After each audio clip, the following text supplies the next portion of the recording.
इसमें हम electric field due to large conducting sheet का निकालेंगे, जिसका कंडक्टिंग शीट का एरियल चार्ज डेंसिटी सिग्मा दिया हुआ है। ये पूरी कंडक्टिंग शीट है जो ब्लैक पेन से बनी हुई है। यहाँ पे जो गॉसियन सरफेस है वो सिलेंड्रिकल आएगा। इलेक्ट्रिक फील्ड यहाँ पे यूनिफॉर्म होगी और पॉजिटिव चार्ज है तो अवे फ्रॉम पॉजिटिव चार्ज होगी। जो यहाँ पे हम इलेक्ट्रिक फील्ड गॉसियन सरफेस के फॉर्मूले से निकालेंगे। गॉसियन सरफेस जो फ्लक्स निकालता है तो flux equal to E A cos theta होता है।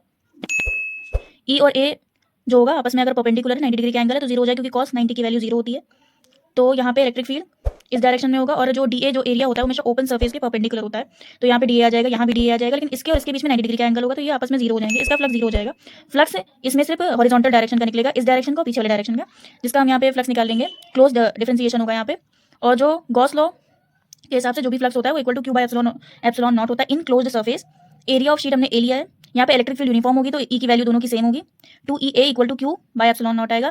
क्यू की वैल्यू जो होगी वहाँ पे सिग्मा 2A होगा। यहाँ हमने एरिया 2A इसलिए लिया है क्योंकि कंडक्टिंग शीट है। चार्ज के दोनों तरफ एरिया में चार्ज डिस्ट्रीब्यूटेड होगा तो हम दोनों एरिया का चार्ज लेंगे, इसलिए हमने 2A लिया है। चार्ज की वैल्यू पुट कर देंगे, एरिया और एरिया कैंसिल आउट हो जाएगा, 2 और 2 कांस्टेंट कैंसिल आउट हो जाएगा। ई की value sigma bye epsilon not आएगी। इसमें सबसे इंपॉर्टेंट क्वेश्चन इस चीज़ पे होता है कि जो यहाँ पे इलेक्ट्रिक फील्ड होगा वो यूनिफॉर्म आएगा, क्योंकि यहाँ पे डिस्टेंस से वेरिएट नहीं कर रहा है। इसमें सिग्मा और एप्सिलॉन नॉट आया जो दोनों वैल्यू कांस्टेंट होती है एक फिगर के लिए। तो यहाँ पे जो इलेक्ट्रिक फील्ड आएगी वो यूनिफॉर्म आएगी।